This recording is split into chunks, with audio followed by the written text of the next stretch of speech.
シクラメンの見切り品が出回る時期になってきました。今日はカインズに行ってこちらのシクラメンを買ってきました。アロハっていうシクラメン私持っているんですけど、なんとなくそれに似ているようなお花です。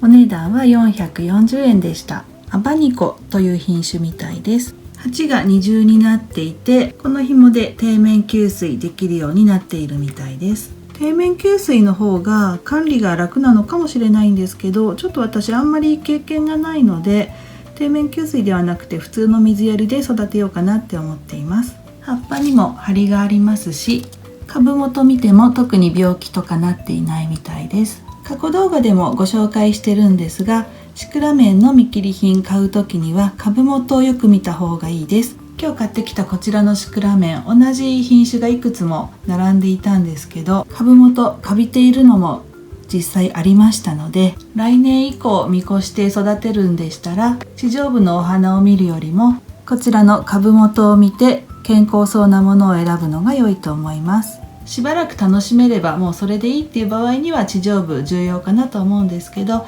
私はできることなら夏越しして来年以降も楽しみたいと思っているので、地上部今どのぐらいお花が咲いているかとかはあんまり気にしないです。我が家のシクラメンを集めてみました。まずこちら、今年買ったグリーンティアラです。花びらの先端にグリーンが入るところが気に入っています。割と小さめの株です。こちらがアロハです。割とお手頃価格で買ったんですけど、次から次へとつぼみが上がってきて楽しんでいます。こちらはついこの前半額で買ったペチコートという品種です。220円で買ったんですけど、つぼみもどんどん上がってきていますし、良かったなと思います。夏越ししたガーデンシクラメンで、ここ球根にひびが入っちゃってるんですけど、こんな感じで葉っぱが展開してきてくれて、つぼみも見えてきています。こちらは過去動画でご紹介してるんですけど、同じ場所から大量に芽が出ているように見えたガーデンシクラメンなんですが、こうやって見てみるとそんなに変でもなかったのかなって思います。私が見慣れてなかっただけで、意外とあれ正常だったのかななんて今は思っています。こちらもつぼみが見えてきています。内側にもつぼみがいくつか見えてきています。こちらもガーデンシクラメンだと思うんですけど、葉っぱがかなり不揃いですけど、自分で夏越ししたのでこんなもんかなと思います。こちらもつぼみが見えてきました。かなり葉っぱが密集しているので、葉っぱをこうやって外側に広げて中心部に光が当たるように後でしていきたいと思います。株の中心部に光を当てたいので、なるべく葉っぱを外側に持っていきます。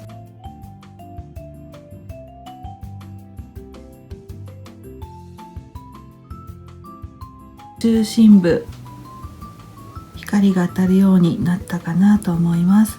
あんまり力を入れると折れてしまうので、もしやる場合には優しくやってみてください。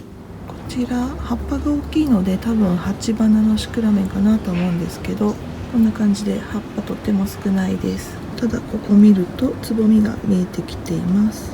はい、これも葉っぱが巨大化してますけど、鉢花のシクラメンです。つぼみが見えてきています。こちら側にもつぼみついています。はい、これはもう結構球根がゴツゴツしちゃってるんですけど、こんな感じです。こちらもつぼみが上がってきています。こちらは原種シクラメンのヘデリフォリウムです。かなり球根が大きく成長してきています。この品種はすごく丈夫で育てやすくて、寒さにもとても強いので、こちらの球根をどこまで大きくできるか楽しみです。こちらも原種シクラメンのヘデリフォリウムです。今お花咲いてますけど、お花が咲き終わってこの種をまいたものがこちらになります。9月の13日に種をまいて、発芽まではちょっと時間かかったんですけど、最近こんな風に葉っぱが展開してきています。こちらも同じ種をまいたものです。こんな感じで葉っぱが出てきています。こちらは前回の動画でご紹介した手直しした寄せ植えです。だいぶ馴染んできた感じがします。金魚草とビオラのビオレッタオキザリスとカラーリーフの寄せ植えです。このオキザリスは去年の寄せ植えが生き残ったものでお花が咲いてきました。こちらの斑入りのオレガノもなかなかいい感じかなと思います。で、今日手直ししたいのはこちらの寄せ植えです。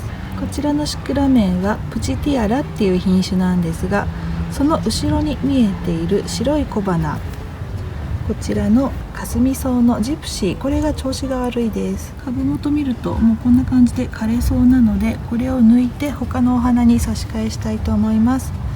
あとこの左側のユリオプステージとか、これはオステオスペルマムなんですけど、ちょっとこの辺まだ咲くのがだいぶ先になりそうなので、一旦抜いてこれは単品植えにして、ここには他のお花を植えたいと思います。はい、手直ししてみました。新たに入れたのはこちらの耐寒性のシュッコンネメシア。これお花の色白を買ったんですけど、この枝だけサーモンピンクが咲いています。あとこちらの白いお花がオキザリスのバーシカラー。お花の裏側がこんな風に赤が入っています。1ポットを3つに分けて、こことこの後ろと左の手前に入れてみました。あとはこちらの紫のお花、イングリッシュデイジーのアルムの空です。これとっても気に入って、お店でもう残りが少なかったので買っておいたんですけど、ここで使ってみました。ピンク紫系でまとめてみました。もともと植わっていたユリオプスデイジーとオステオスペルマムはとりあえずポットに植えたんですけど、後でちゃんとした鉢に植えたいと思います。こちらは少し前に手直しした寄せ植えです。なんか白と紫の組み合わせのせいか、あるいはストックとハボタンっていう花材のチョイスのせいか、お供えの花感をどうしても感じてしまって、この辺は可愛い系にできてるんですけどね、なんか全体的にお供え感が出てしまってるように思います。まあでも作っちゃったので今回はこのまま楽しみますけど、ちょっと次作る時は白と紫は気をつけて使おうかなって思いました。少し前に植えた球根、芽が出てきました。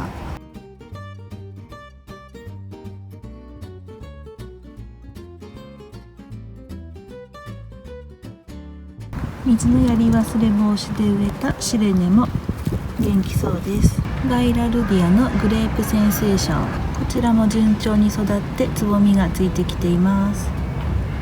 ミンティアにお花が咲いてきました。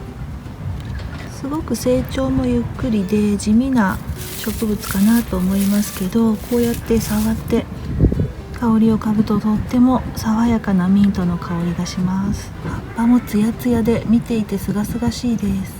ダンシングピクシーが見切り品になっていたので、あるだけ全部買ってきてしまいました。定価だと1480円ですが500円で買ってきました。ちなみにこちらは定価で買ったツイニーです。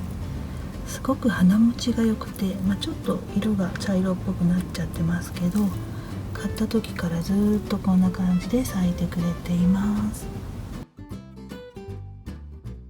まずこちらがトリシャ。こちら道泉坊さんのホームページを印刷したものですけど、トリシャはこんな感じです。緑色で細かいお花が散るように咲いてます。こちらは葉っぱがツヤツヤでとっても綺麗ですね。ダンシングピクシーはお花のない時期はカラーリーフとしても楽しめるということなので、この葉っぱとっても綺麗でいいなと思います。次はこちらのティッキー。ティッキーはこれですね。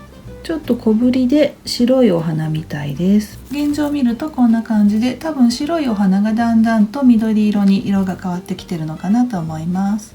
葉っぱはこんな感じで緑だったり茶色だったり、これは何なんでしょう。傷んでるのか紅葉みたいに色が変わってるのか。新しい葉っぱは青々としてますね。花柄がいっぱいついてますけど、これはもう撮影が終わったら私は全部切っちゃおうかなと思っています。次はこちらトゥインキーですかね。これですね、ツインキー。割と大きめの葉っぱでピンク系のお花みたいです。現状はもうお花が終わって花柄になっています。葉っぱはこんな感じでちょっとピンク色の符が入ったようなとても可愛らしい色かなと思います。